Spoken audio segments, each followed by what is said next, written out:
교회가 어버이 주일로 지키는 날입니다. 우리나라의 어버이 주일은 우리나라에 복음을 들고 들어온 선교사님들이 교회를 중심으로 해서 어버이날을 지킬 것을 권면한 것에서부터 시작이 됐습니다. 우리나라에서는 5월 8일을 어버이날로 정해서 기념하고 있습니다. 이 어버이날이 별도로 생기게 된 것은 어버이 주일의 뜻을 일반인들에게도 알리기 위한 취지에서 1955년 당시 5월 둘째 주일이었던 어머니 주일을 어머니날로 이승만 대통령이 확정 공포해서 이루어졌습니다. 그 후에 1960년부터 기독교에서는 어머니 주일을 어버이 주일로 개칭을 해서 지켰고요. 뒤이어 정부에서 1974년부터 어머니날을 어버이날로 개정해서 오늘날까지 계속 지키고 있습니다. 어버이 주일에 대해 말씀하고 있는 성경 구절은 에베소서에 있습니다. 에베소서 6장 1절부터 3절까지의 말씀 제가 읽겠습니다. 자녀들아, 주 안에서 너희 부모에게 순종하라. 이것이 옳으니라. 내 아버지와 어머니를 공경하라. 이것은 약속이 있는 첫 계명이니 이로써 내가 잘되고 땅에서 장수하리라.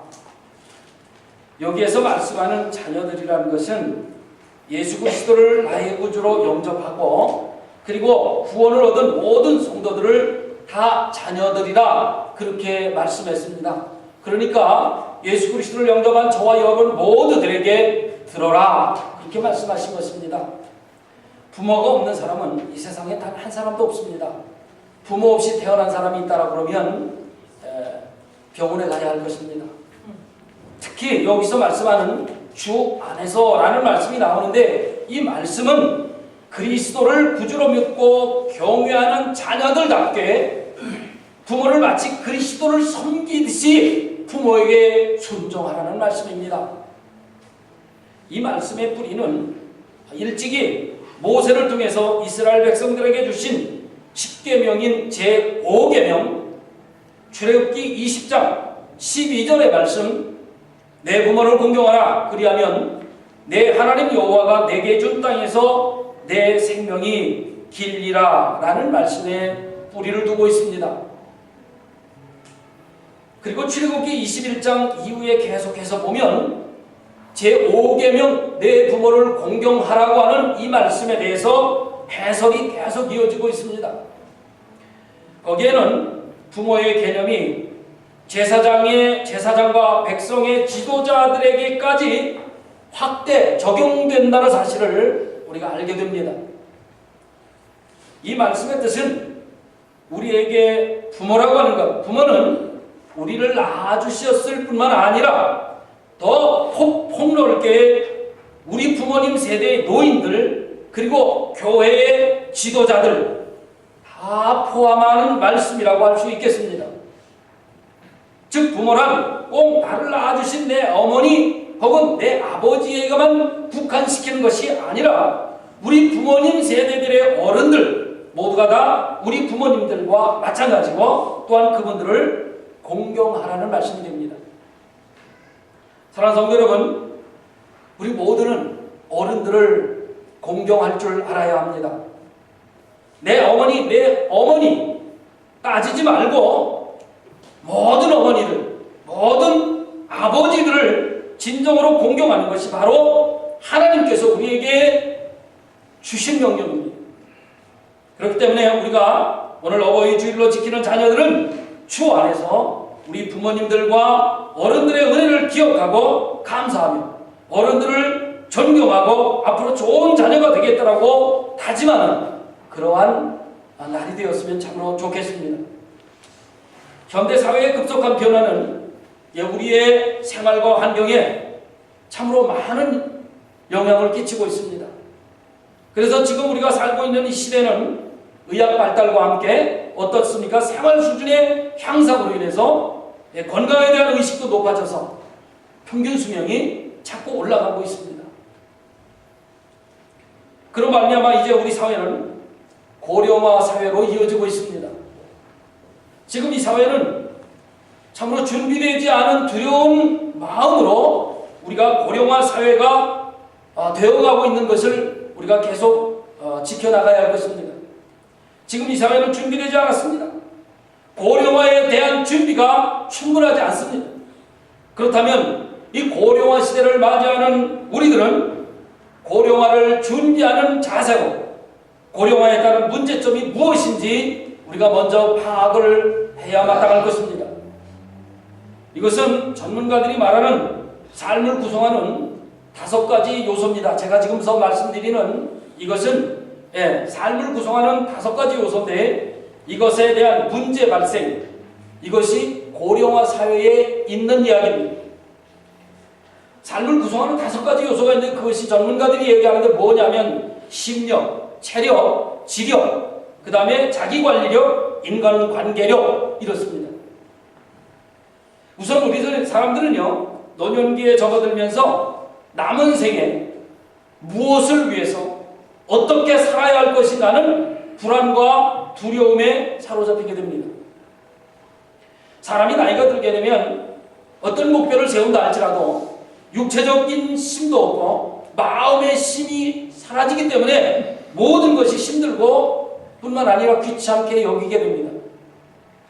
그러면서 지난 과거를 회상하게 되고요. 또 지금 살고 있는 현재와 혼돈하게 되는 혼돈의 상태에 접어드는 일도 생기게 됩니다. 이게 나이가 들면서 일어나는 현상입니다. 그 다음 2번째로는 사람들이 나이가 들게 되면 지력, 즉 지식의 힘이 약화되어지기 시작을 합니다. 알았던 것도 잊어버리고요. 기억을 상실하면서 건망증까지 심해지게 됩니다. 또 새로운 문제에 부딪혔을 때 심한 경우에는 소외됨과 그리고 박탈감을 느끼게 되고 그것 때문에 힘들어하게 됩니다. 그렇기 때문에 이러한 문제를 해결하기 위해서는 끊임없이 적절한 지력의 훈련을 통해서 교정되어져야만 합니다. 그렇지 않으면 그 결과로 인해서 자신이 이 사회에 적응 불능자가 아닐까 스스로 낙심하거나 좌절하는 일까지 겪게 될 것입니다. 그래서 노인들이 감정적으로 쉽게 불평하게 되고 쉽게 노암을 타게 되고 또 신경질적이 되는 노년 우울증의 현상을 가져올 수도 있습니다. 또 사람이 나이가 들게 되면 체력이 약해지게 됩니다. 그래서 오는 상실감이 굉장히 큽니다. 젊었을 때는 무엇이든지 할 수 있었는데 나이가 들면서 체력이 떨어지게 되기 때문에 거기에서 오는 상실감이 엄청나게 큽니다. 체력은 곧 몸의 힘을 말합니다. 그런데 체력이 약해지면서 쉽게 피곤해지고 집중력도 떨어지게 됩니다. 예전과 같이 활동하지 못하게 되고 가치 있는 일을 하지 못하게 될 때 삶이 허무함을 느끼게 되는 거죠. 그리고 그것이 심하게지면 무엇이 됩니까? 허무주의에 빠지기 쉽습니다. 그리고 사람들이 나이가 들게 되면 직면하게 되는 문제가 있는데 심력이나 혹은 지력 혹은 체력만의 문제가 아닙니다. 그 중에 가장 큰 문제가 있는데 그것은 무엇이냐면 자기관리 능력이 약화된다는 겁니다. 다른 사람들의 도움 없이는 유지할 수 없는 여러 가지 현실적인 문제들을 쉽게 다른 사람의 도움에 의존하는 수동적인 사람으로 그만 변하게 될 수도 있습니다. 그리고 마지막, 사람이 나이가 들게 되면 인간관계가 쇠퇴해지기 쉽습니다. 인간관계의 능력이라고 하는 것은 다른 사람을 위해 살아갈 수 있는 힘을 말하는데요. 그런데 나이가 들어가면서 지금 위에서 제가 말씀드린 체력이라든지 지력이라든지 혹은 심력 혹은 자기관리의 약함으로 인해서 좋은 인간관계도 관리하지 못하게 된다는 겁니다. 이런 인간관계가 제대로 관리되지 못해서 장기간으로 지속되게 되면 상대방이 취하는 입장을 무조건 반대하게 되죠. 즉, 나와 사이가 안 좋은 사람의 의견은 무조건 반대하는 전문적인 용어로 도착적 경직성에 이르게 됩니다. 그러한 증세로 악화될 수 있습니다. 이 도착적 경직성 증세를 계속해서 내버려두고 방치하게 된다면 나와 맞지 않는 사람하고는 전혀 인간관계를 갖지 않는 극히 반폐쇄적인 삶을 살 수도 있는 것입니다. 지금까지 우리가 몇 가지로 살펴보았는데 이러한 노년에 미치는 문제점을 우리 자녀들은 잘 파악해야 할 것입니다. 그래서 이것을 해결해 드리는 것이 바로 현대사회를 살아가는 우리들이 할 수 있는 효도가 아닌가 싶습니다. 부모는 우리 자식들을 결코 오래 기다려주지 않습니다. 저도 바로 한 달 전에 아버님께서 우리의 곁을 떠나셨습니다. 사랑하는 성도 여러분, 그럼에도 불구하고 성경은 말씀하시기를 결코 노인들의 문제들만으로 혹은 대상으로 보지 않고 혹은 불쌍히 여김을 받을 존재가 아니라고 말씀하시면서 오히려 노인들은 지혜의 소유자들이고 그리고 존중받아야 할 존재들이라는 것을 우리에게 가르쳐주고 있습니다. 다시 말씀드린다면 노인들은 어떤 문제의 대상이 아니라는 겁니다. 소외시켜야 될 대상이 아니라는 겁니다. 그분들은 지혜자요 그리고 존중받아야 할 존재들이라는 사실을 성경이 우리들에게 가르쳐주고 있습니다. 오늘 본문 14절 먼저 보겠습니다. 그는 늙어도 여전히 결실하며 진액이 풍족하고 빛이 청정하니. 성경에는 많은 노인들이 등장을 하게 됩니다. 아브라함이 등장을 하죠. 아브라함은 175세까지 삶을 살았습니다. 이삭이 등장합니다. 이삭은 180세까지 삶을 살았습니다. 야곱은 147세, 요셉은 110세, 모세는 120세, 여호수아도 110세나 살았습니다. 우리는 지금 고령화 시대에 접어들면서 우리의 육신의 나이가 점점 높아지고 있습니다. 이제 100세를 향해 가고 있습니다. 우리 김옥천 권사님이 곧 100세가 됩니다. 이런 사회를 우리는 바라보면서 우리의 노인들, 나이가 들어가시는 우리의 부모님들을 어떻게 공경해야 할 것인가 한번 생각해 보기를 원합니다. 특히 모세는 120세가 되었지만은 그래서 죽었지만 그럼에도 불구하고 성경이 뭐라고 그럽니까? 눈이 흐리지 않고 기력이 쇠하지 않은 노년의 삶을 살았다. 그렇게 신명기 34장에서 증언하고 있습니다. 하나님께서는 노인들을 사랑하시고 그분들을 특별한 관습으로 보호하고 계시다는 사실을 성경 여러 곳에서 우리는 발견할 수 있습니다. 레위기 19장 32절 말씀 제가 읽겠습니다. 너는 셋머리 앞에서 일어서고 노인의 얼굴을 공경하며 내 하나님을 경외하라. 나는 여호와이니라. 부모를 공경하는 것이 바로 여호와 하나님을 공경하는 것에 포함된다라는 말씀입니다. 자녀는 부모에게 하나님께서 주신 기업이고 상급이라고 한다면 부모님으로 인해서 태어나고 양육되고 성장한 자녀들에게 있어서 부모라고 하는 것은 세상 그 무엇보다도 견줄 수 없는 귀하고 소중한 분들입니다. 그러므로 자녀들은 부모의 가르침에 순종해야 마땅할 것입니다. 또 부모님들을 공경하여 순종하는 자녀들, 하나님의 계명을 잘 지키는 자가 될 것이고 그리고 이 땅에서 약속하신 대로 오래 사는 장수의 비결이 될 수 있는 것입니다. 부모를 잘 공경하는 자는 또한 그 자녀들 역시 그 부모를 따라서 본을 받게 되는 것이고 나중에는 자기가 그 자녀들로부터 공경을 받게 되는 겁니다. 구약성경에서 노인을 의미하는 말씀은 나이든 그런 의미와 함께 존경받을 만한 그런 의미를 지니고 있습니다. 그렇기 때문에 하나님께서는 부모에게 순종하고 노인들을 공경하는 것을 매우 기뻐하십니다. 즉 나이든 늙은 부모님은 자식들로부터 대접받으면서 사회에서 공경의 대상이 되는 것이 바로 하나님의 의도입니다. 그렇지만 성경에서 노인이 존경받아야 되는 것이 그저 단순한 머리가 시끗시끗한 어떤 백발의 노인이거나 혹은 수염이 셨기 때문에 존경을 받아야 된다는 그러한 말씀을 하고 계신 것이 아닙니다. 그것이 아니라 백발의 삶 속에서 하나님의 신실하심과 그분의 은총을 증언하는 사명을 주셨기 때문에 그렇습니다. 오늘 보면 15절 보겠습니다. 여호와여, 여호와의 정직하심과 나의 바위 되심과 그에게는 불의가 없음이 선포되리로다. 믿음을 지키는 사람들은 나이가 들어도 그리고 늙어도요 신앙의 열매를 맺고 영적 은사가 풍족하게 됩니다. 그리고 하나님의 빛과 생명의 빛을 내보내게 됩니다. 그리고 그 결과가 무엇입니까? 바로 하나님의 영광과 의로우심과 정직하심을 나타내게 되는 거죠.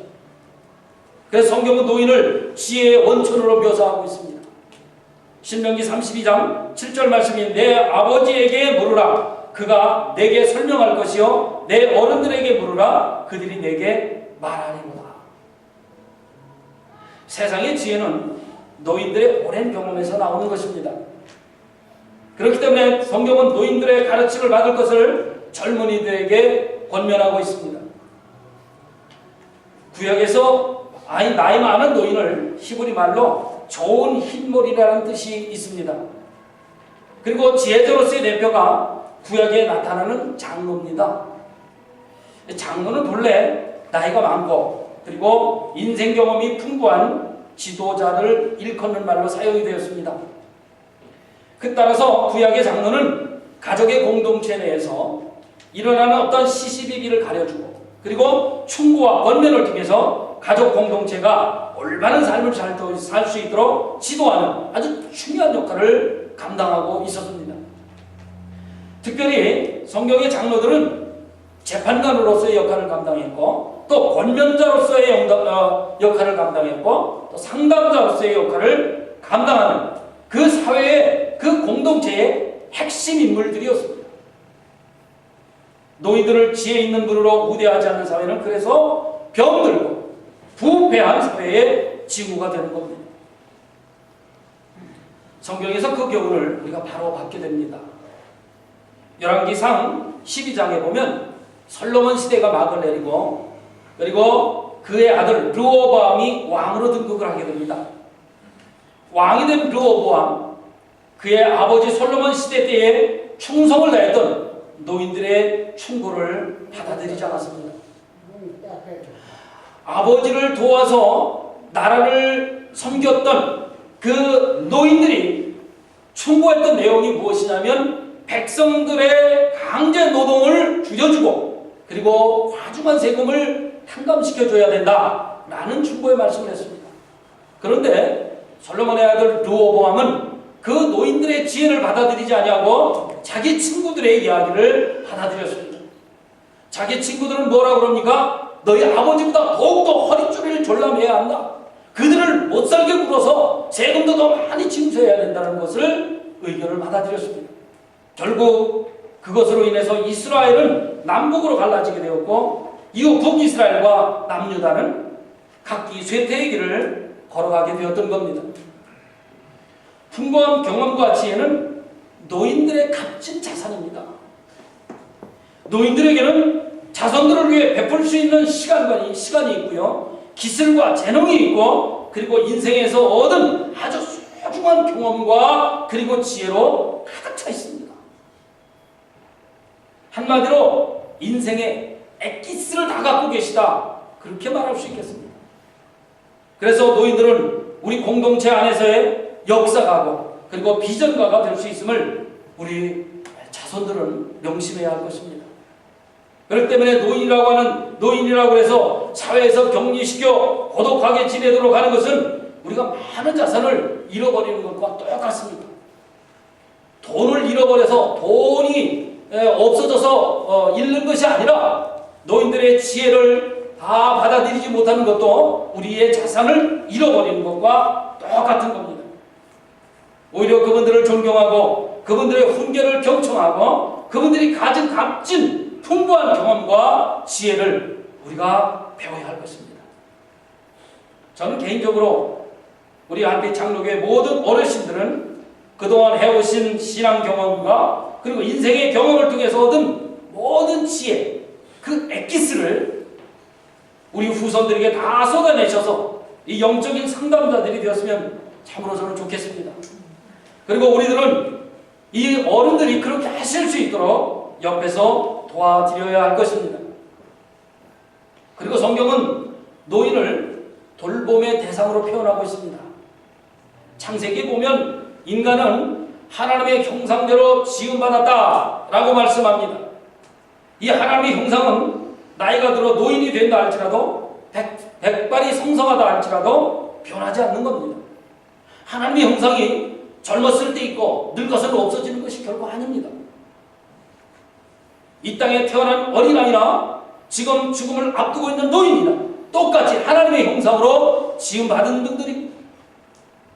이사야 46장 3절부터 4절까지 말씀입니다. 야곱의 집이여 이스라엘 집에 남은 모든 자여 내게 들을지어다. 배에서 태어남으로부터 내게 안겼고 태에서 남으로부터 내게 업힌 너희여 너희가 노년에 이르기까지 내가 그리하겠고 백발이 되기까지 내가 너희를 품을 것이라. 내가 지었은즉 내가 업을 것이요 내가 품고 부하여 내리라. 배에서 태어남으로부터 하나님께 안겼다고 했습니다. 태에서 남으로부터 주님께 업힌 사람이 되었다고 말합니다. 육체적으로나 정신적으로 죄악해지는 노년이 된다 할지라도 여전히 하나님의 품에서 돌봄을 받게 될 것이라고 말씀합니다. 백발이 되기까지 내가 너희를 품을 것이다. 그렇기 때문에 나이가 들어서 나는 아무것도 할 수 없다 그렇게 말하는 것은 지극히 비정상적입니다. 권사님들 알아들으셨죠? 나는 나이가 많아서 아무것도 못해 그러시면 안 된다 그런 말. 노년의 특징이라고 한다면 고독감이 있을 것입니다. 건강의 상실이 있을 것입니다. 역할 상실이 있을 것입니다. 그전에는 이러한 중요한 역할을 했는데 이제 나이가 먹다 보니까 밀려나서 아무것도 할 수 없는 그런 상실감이 올 수 있습니다. 소득의 상실도 있죠. 옛날에는 직장 좋은 데 다녔는데 이제는 직장에서 물러나오니 아무것도 소득을 가질 수가 없습니다. 그것으로 인한 빈곤의 문제를 겪을 때 바로 어떤 때입니까? 노년의 시기입니다. 특별히 여성 노인의 경우 소득의 상실에서 오는 빈곤의 문제가 매우 심각하기 때문에 성경은 뭐라 하니까 호라비보다 과부에 대한 사회적 지원을 더욱 강조하고 있는 것입니다. 이런 여러 가지 문제들 때문에 성경 여러 곳에서 노인의 돌봄을 강조하고 있습니다. 노년은 흰머리와 함께 시각이라든지 청각이라든지 미각 그리고 치아가 약화해지는 상실되고 기운도 약해져서 지팡이 없이는 걸을 수 없게 되는 거 당연합니다. 그래서 성경의 노인들은 자신의 연약함을 인정하고 하나님의 도우심을 간절히 간구했던 겁니다. 여러분 노인이라고 해서 가만히 계시지 말고 하나님 나는 연약한 존재입니다. 하나님 나에게 힘 주세요. 이렇게 기도하셔야 합니다. 비록 모든 기능은 약화되고 노화되었을지 모르겠지만 분명한 것은 하나님과 함께 하시는 노년의 삶은 결코 인생의 소외와 슬픔과 또 모든 것을 상실하는 상실의 시기가 아니라는 겁니다. 여러분 나는 노인이니까 아무것도 못해 그렇게 말씀하시면 안 됩니다. 고린도후서 4장 16절 말씀 제가 읽겠습니다. 그러므로 우리가 낙심하지 아니하노니 우리의 겉사람은 낡아지나 우리의 속사람은 날로 새로워지도다. 네, 그렇습니다. 우리의 겉사람은 쭈글쭈글해지고 머리가 신머리가 날지 모르지만 나의 속사람은 더욱더 새로워지는 그러한 우리 모든 우리 한빛 장로교회 노인들 되셨으면 좋겠습니다. 우리 부모님들이 되셨으면 정말 좋겠습니다. 만일 이 땅에 있는 우리의 장막집이 무너지면 하나님께서 지으신 집 곧 영원한 집이 우리에게 있는 줄 알고 더 확신을 가지셔야 합니다. 그것이 성경적인 노년의 인생관 아니겠습니까?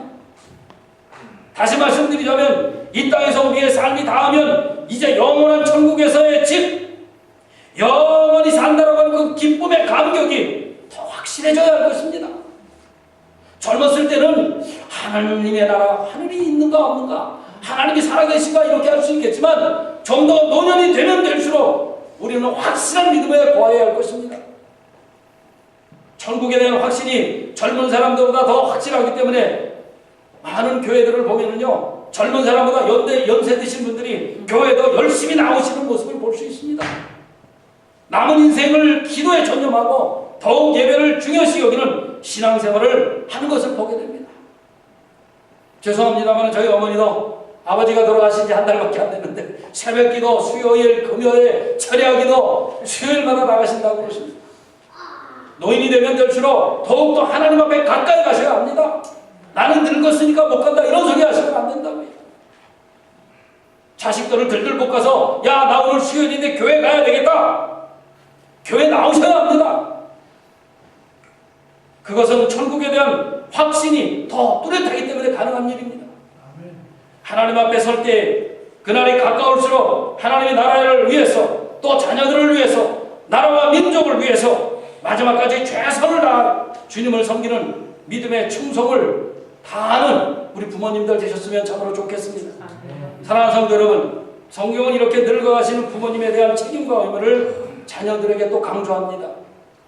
디모데전서 5장 8절 말씀입니다. 누구든지 자기 친족, 특히 자기 가족을 돌보지 아니하면 믿음을 배반한 자요 불신자보다 더 악한 자니라. 자녀로서의 책임감이라고 하면 부모에 대한 의무가 있겠죠. 보호할 의무가 있겠죠. 또 부양할 의무와 또 경제적인 지원을 포함하는 자녀의 성숙된 부양 태도가 있을 줄 압니다. 이런 부모에 대한 자녀들의 부양 형태는 우리가 두 가지로 살펴볼 수 있습니다. 첫 번째는 무엇입니까? 경제적인 부양이겠죠. 노인이 무슨 돈이 필요 있겠는가? 혹시 이렇게 생각할 수 있겠습니다만은 그렇지 않습니다.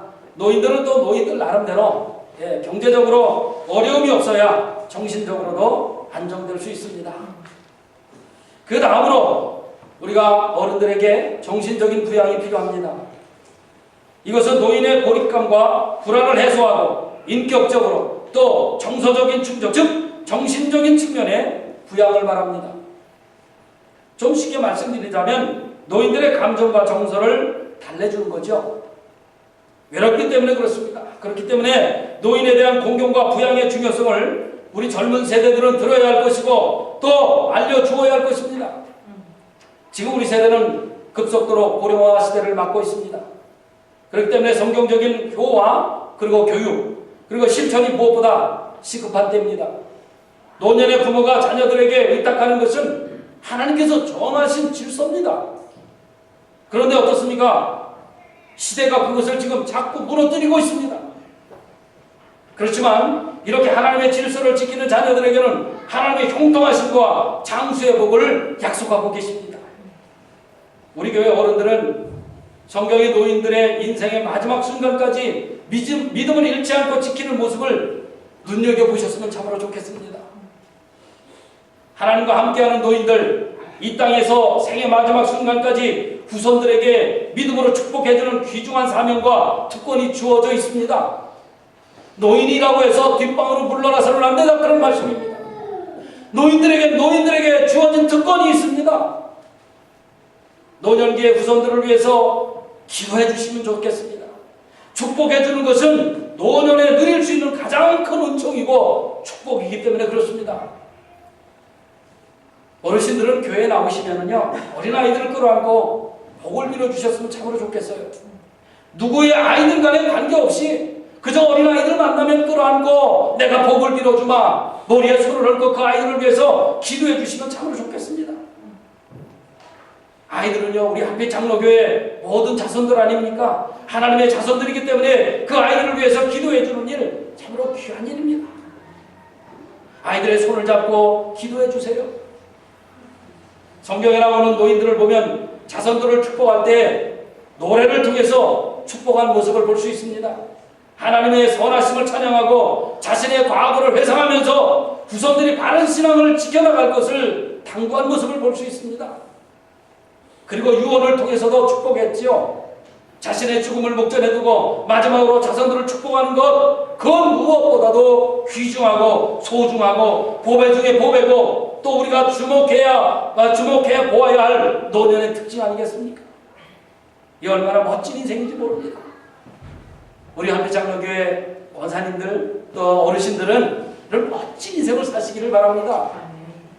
우리도 노년을 후손들을 위해서 기도해주고 축복해주고 신앙의 유산을 물려주는 신앙의 선진들이 되도록 힘써 주었으면 참으로 좋겠습니다. 사랑하는 성도 여러분, 성경은 노인들의 독특한 사명과 역할이 주의 능력을 후대에 전하고 그리고 주의 권능을 장래 모든 사람들에게 전하는 것이다. 그렇게 시편 72편, 71편에서 우리들에게 교훈해주고 있습니다. 그것뿐이 아닙니다. 디도서 2장을 보니까 노인들은 젊은이들이 롤모델이 될 책임을 부여하고 있음을 우리는 알 수 있습니다. 디도서 2장 2절부터 5절까지 제가 읽습니다. 늙은 남자로는 절제하며 경건하며 신중하며 믿음과 사랑과 인내함에 온전하게 하고 늙은 여자로는 이와 같이 행실이 거룩하며 모함하지 말며 많은 술의 종이 되지 아니하며 선한 것을 가르치는 자들이 되고 그들로 젊은 여자들을 교훈하되 그 남편과 자녀를 사랑하며 신중하며 순전하며 집안일을 하며 선하며 자기 남편에게 복종하게 하라. 이는 하나님의 말씀이 비방을 받지 않게 하려 함이라.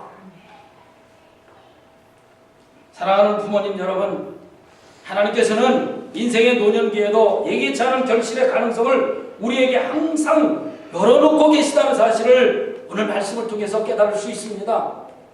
나이 먹었으니 뒤로 물러나 앉아, 그것이 아니라 말입니다. 지금부터 나는 나의 신앙의 지혜와 인생을 통해서 얻은 모든 지혜들을 젊은이들에게 물려주어야겠다. 그런 마음을 가지셔야 할 것입니다. 인생은 안개와 같습니다. 왔으면 가게 되어 있는 거예요. 노년은 천국에 확실히 있음을 더 실감하게 하는 그런 연세가 되어야 됩니다. 백발이 될수록 하나님의 나라에 대한 확신이 더 커져야 한다, 그런 말씀입니다. 그래서 예수 그리스도의 보혈로 구원받은 우리 부모님들, 나이가 들어 늙는다 할지라도 여전히 열매를 맺으며 빛을 발할 수 있음을 여러분들 믿으시기 바랍니다. 모세는 80세에 하나님의 부르심을 받았어요. 갈렙은 그의 나이 85세에 헤브론 산지에 아주 아낙 자손들과 전쟁을 치렀어요. 여호와를 앙망하는 자는 노년에도 나이를 추월합니다. 언제나 새 힘을 얻게 됩니다. 인간의 힘으로는 불가능할지 모르겠습니다만 그러나 불가능을 가능케 하시는 하나님의 능력을 힘입게 되는 겁니다. 우리 한대 장로교회는 노인이라는 굴레를 어른들에게 씌우지 않았으면 참 좋겠습니다. 인생은 80부터라고 하는 좋은 말이 우리들에게 있지 않습니까? 인간의 수명도 늘어났고 주 안에서 그 능력을 힘입으면 늙지 못함이 없다는 사실을 우리가 믿는데 왜 노인들에게 굴레를 씌우겠습니까? 하나님과 함께하는 노인은 이 땅에서 생의 마지막 순간까지 믿음을 지키고 믿음의 분을 보이셔야 합니다. 이제 사도 바울의 고백처럼 나를 위하여 의의 면류관이 예배되었으므로 의로운 재판장 되시는 주님께서 내게만 아니라 주의 나타내심을 삼하는 모든 자들에게 주신다라고 하는 이 믿음의 고백을 할 수 있는 귀한 부모님들 되시기를 주님의 이름으로 축원합니다. 그리고 부모님들 늘 건강을 위해서 우리 자손들은 기도할 것입니다. 부모님들을 위해서 우리가 늘 기도할 것입니다. 그 귀한 믿음을 자녀들에게까지 무사로로 물려주는 믿음의 부모님들 되시기를 주님의 이름으로 다시 한번 축원합니다. 기도하겠습니다.